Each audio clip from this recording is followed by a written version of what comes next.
Now it's time. Now it's time to welcome Dr. Brian Smith and hear his message today, titled The Erosion of Truth in American Society. Morning, everyone. Aristotle defined politics as the conversation among citizens about what constitutes virtuous life together. He assumed the rationality of citizens and that through respectful, informed dialogue, we might come to establish some agreed upon truths by which we could live together. Your own fourth principle of Unitarian Universalism states this very clearly: a free, responsible for truth and meaning. This principle is essential for healthy citizenship in a viable democracy. Our own founding fathers believed the same, adding only that factions based on passionate self-interest might complicate this process. And so they constructed in the Constitution checks and balances in our government to prevent a faction from gaining control of government and imposing a distorted version of truth on all of us. They well knew that reaching universal consensus on truth in politics is impossible. However, they did believe that approximations towards truth would emerge from a sifting process occurring among citizens and representatives they elected, and so that egregious deceits and lies would not carry the day. The first reading in our service this morning by 19th century American scholar and teacher Sarah Alden Ripley, read by Jeannie, asserts that all truth revolves around one center. All is a manifestation of one law. And so Sarah assumes that there is a fundamental structure unifying all of reality. Allowing a search for such a center is the challenge of free societies with free speech, attempting to live together in virtue without suffering tyranny either by the majority or by the minority. Now, there have been some recent developments in our own society that have challenged this and made it difficult to realize in practice. Two developments have occurred to threaten American democracy that I see in the last decade. One was the decision by the US Supreme Court in 2010, allowing individuals and corporations to make unlimited contributions to political campaigns without being required to disclose the sources. This has opened the floodgates to what our founding fathers feared: factions to gain predominant control of government and short circuit the ability of elected representatives to debate what the common good of the country requires. Power has become an aphrodisiac, and money is now the pornography that titillates it. The pursuit of truth becomes meaningless in politics amid such passion that often overwhelms reason. The second development is the acceptance of dangerous lies regarding both science and elections by large portions of the citizenry today, despite empirically verified facts to the contrary. In a democracy with freedom of the media, distortions of facts and lyings have always occurred. But now they've become an epidemic, due both to money controlling cable TV news and unrestricted postings in social media. Why don't we citizens as a whole see through these distortions? I think a major reason is fear. Our society is undergoing major social and cultural transformations today. By mid-century, whites will no longer be the majority in this country. Jobs are being outsourced rapidly or made obsolete by technology. Rural areas are losing population. Murder rates are again ticking up. Police feel disgraced and unwilling to perform amidst criticisms of long-standing abuses of their power by some officers. Traditional norms of gender and sexual identity and marriage are undergoing rapid change. In short, many people are losing the control they once had economically and culturally, and they are afraid. Fear and hatred are much more potent forces than respect when people feel they're in crisis. And this makes many people susceptible to distortions and lies that offer simple but wrong solutions. People want security, order, and control. We have seen it happen in other societies where citizens felt they were helpless in face of larger forces underwaying their way of life. Germany in the 1920s and early 1930s is such an example of a society in fear. Joseph Goebbels, the minister of propaganda in Nazi Germany, said this: "If you tell a lie big enough and keep repeating it, people will eventually come to believe it." The phrase big lie was actually used in a report prepared during World War II by the United States Office of Strategic Services in describing Hitler's own psychological profile. And here's how they described Hitler. Listen carefully. His primary rules were never allow the public to cool off, never admit a fault or wrong, never concede that there may be some good in your enemy, never leave room for alternatives, never accept blame. Concentrate on one enemy at a time and blame him for everything that goes wrong. People will believe a big lie sooner than a little one.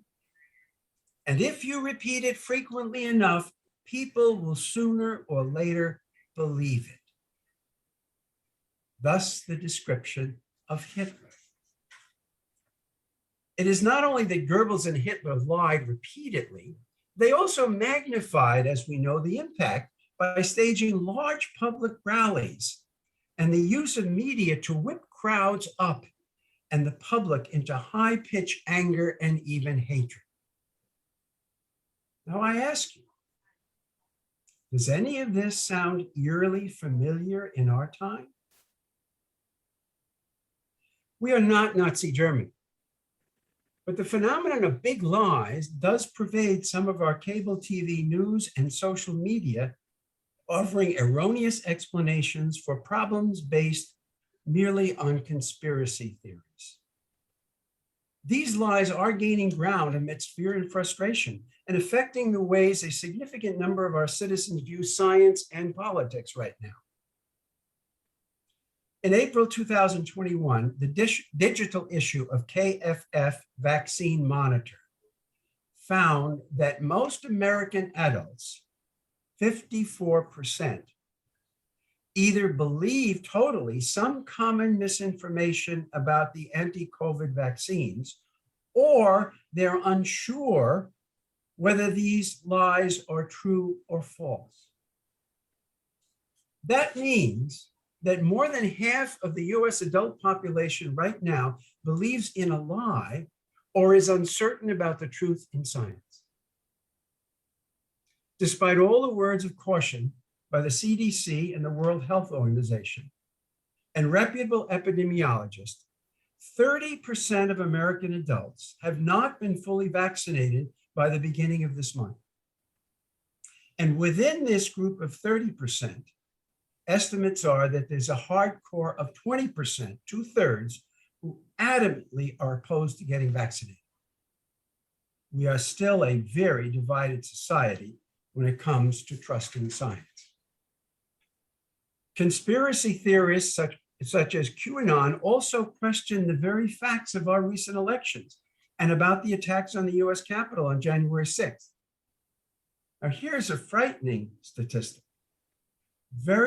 At this moment, there are 36 persons who have announced they are running for Congress of the United States next year who identify with QAnon. Religion is not countering these lies either. In fact, Myra Jaradot in Desert News in March of 2021 reported the following. About 4 in 10 religious Americans who are members of a local congregation believe the results of the 2020 election were not legitimate. That means as we're sitting here this morning, 40% of Americans attending a house of worship today do not believe Joe Biden is president. Just under 1 in 5 accept the QAnon conspiracy theory that former President Donald Trump has been fighting a cabal of child sex traffickers led by Democrats and Hollywood elites. 31% of white evangelical Republicans believe this. Although white evangelicals seem to be particularly susceptible to conspiracy theories like these, they're not the only religious people who buy into it.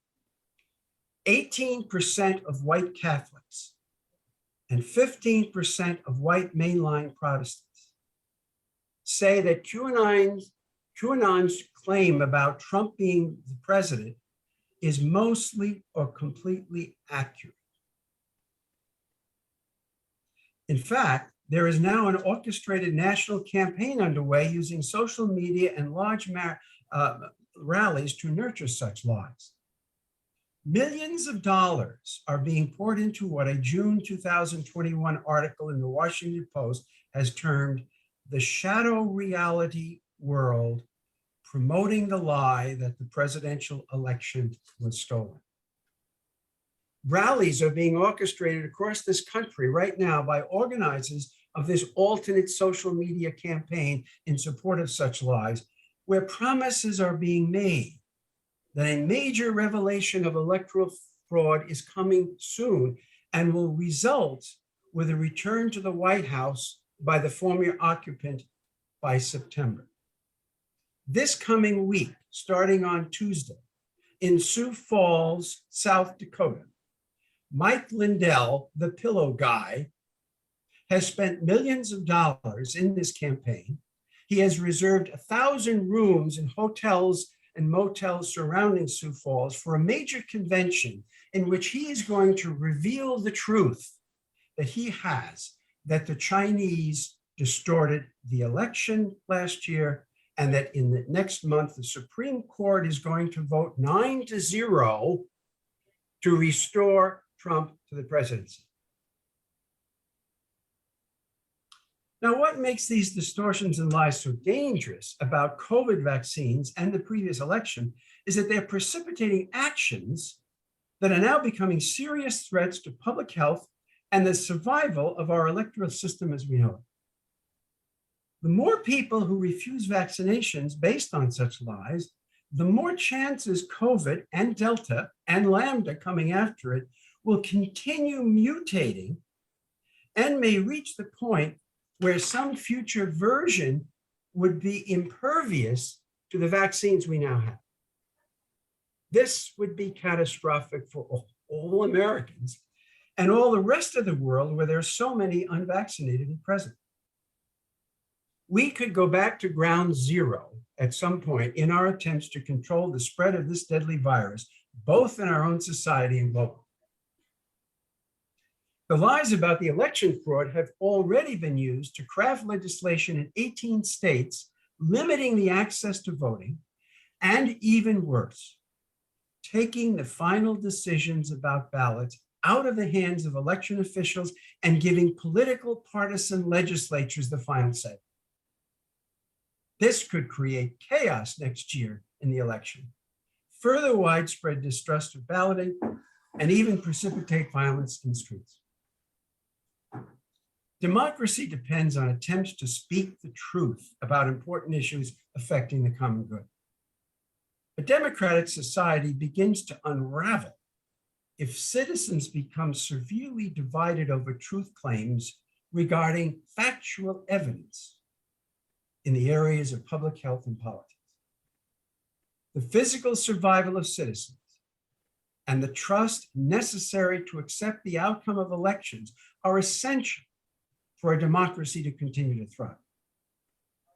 It is not a foregone conclusion that our democracy will inevitably survive under these conditions of orchestrated lying and manipulation of election results.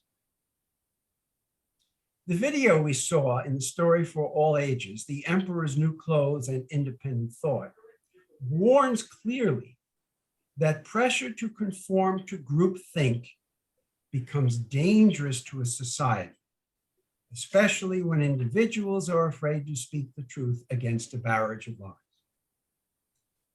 Now, what can we do to counter the lying? There are a lot of structural issues that need to be changed. I grant you that. But I would like to offer 3 suggestions this morning for us as individuals that we can implement in our lives right now. First, we have to become better informed about various sources of information. Too many Americans get their news information from only one source, and this does not enable them to understand that there are alternate viewpoints about the same body of facts. It is important to widen our own access to different media sources to which others who think differently from us are exposed.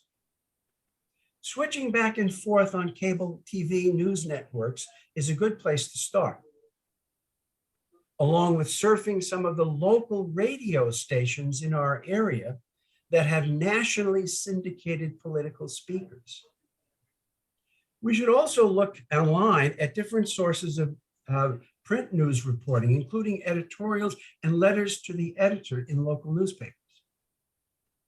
During the recent power outage 10 days ago, due to the straight line windstorm in our area, I listened to some of the regional radio stations in our vicinity with my battery operated radio. I wanted to get some news. I was shocked to hear on so many of these stations as I did the surfing. I heard commentators spewing distortions about the pandemic and about political leaders. Many of our own neighbors in Wisconsin tune in regularly to this daily diet of disinformation and just assume it is all true.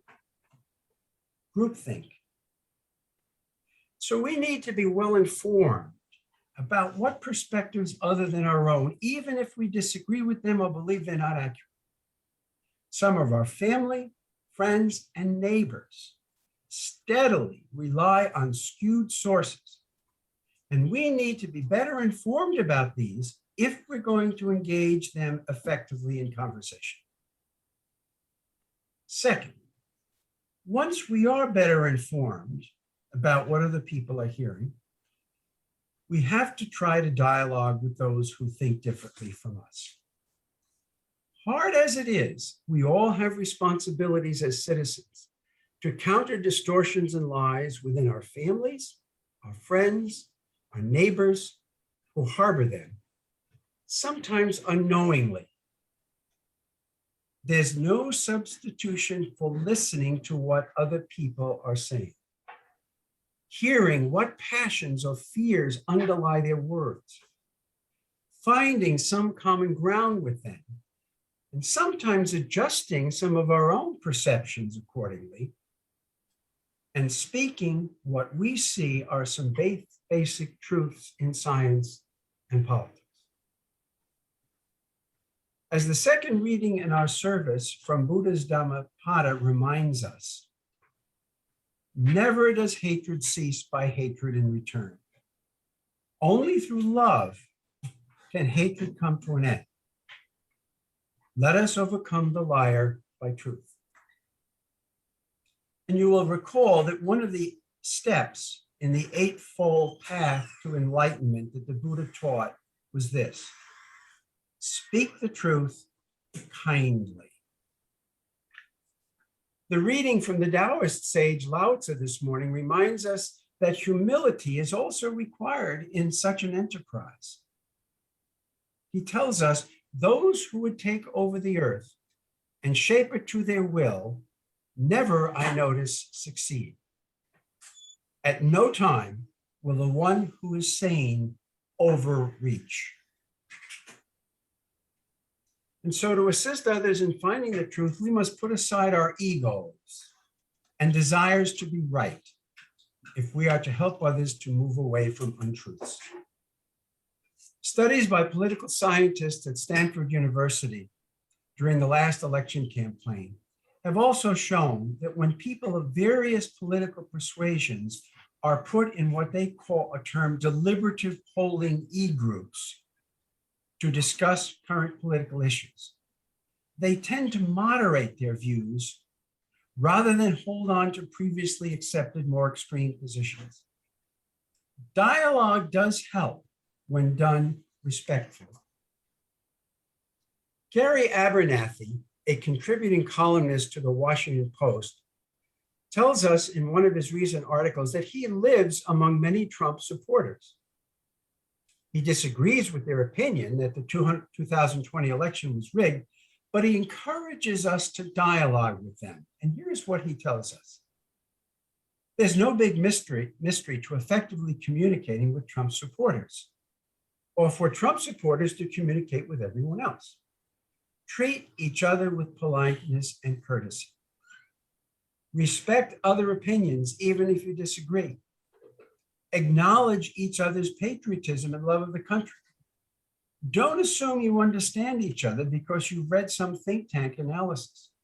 Reach out, be curious, and start a dialogue. He continues, Trump supporters aren't going away. And those who continue to paint them as the lowest forms of life reveal themselves to be more interested in perpetrating stereotypes and nurturing divisions than in achieving what's necessary for our nation to survive.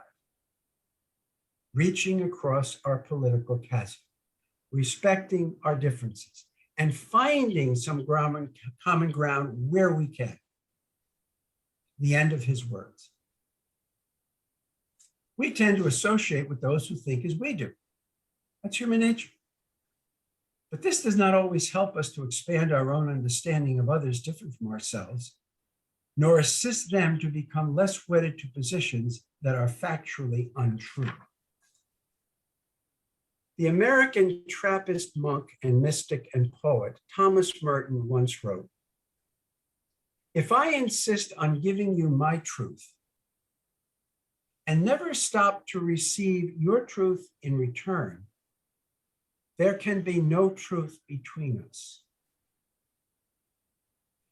Finding truth between us is essential for the survival of our representative government and our ability to control COVID. Sometimes hard conversations are necessary to reach some commonly held truths. We must be willing to engage in such exchange of ideas when it's possible. The third and last suggestion, participate in community building with those who think differently. Often we cannot change hardened attitudes based on factually questionable evidence that are based on passion. There are ways, however, of gaining trust with such neighbors, not by talking politics with them, but by joining with them in local organizations that build up local community.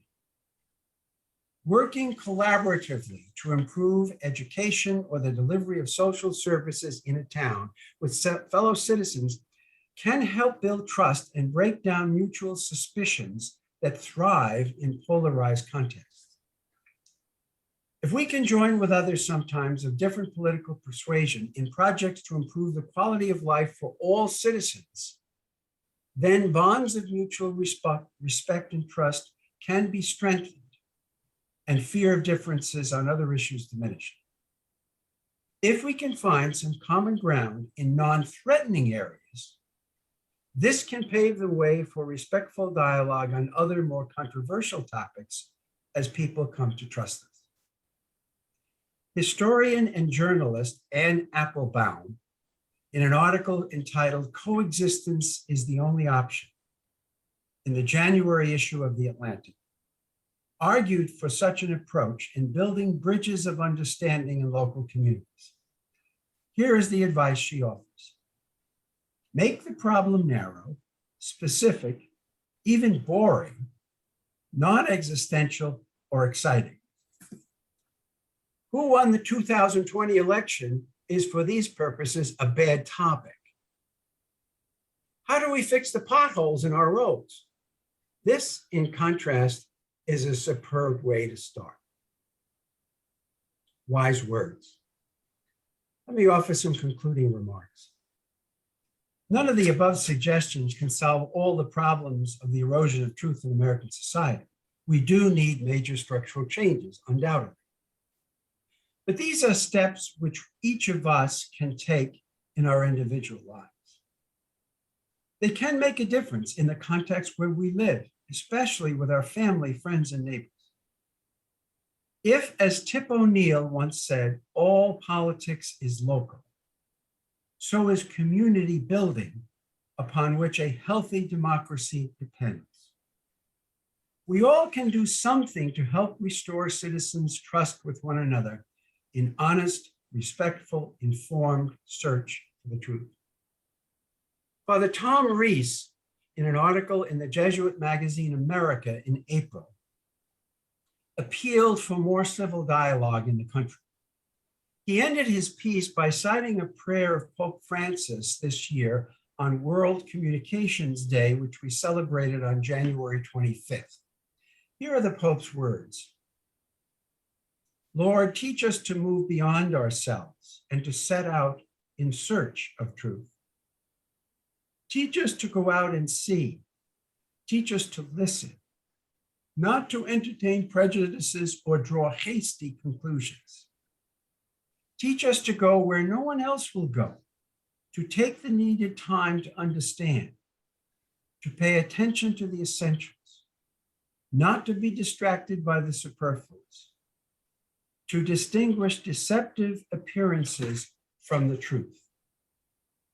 Grant us the grace to recognize your dwelling places in our world and the honesty needed to tell others what we have seen. Amen. Moving beyond ourselves in search of truth, listening, taking the time to understand, these are noble goals for communicating with fellow citizens, and something with God's help we can and must try to do. The survival of our democracy depends on this. It depends on responsible search for truth and meaning, to which Unitarian Universalists and all citizens of goodwill are committed. Thank you for listening.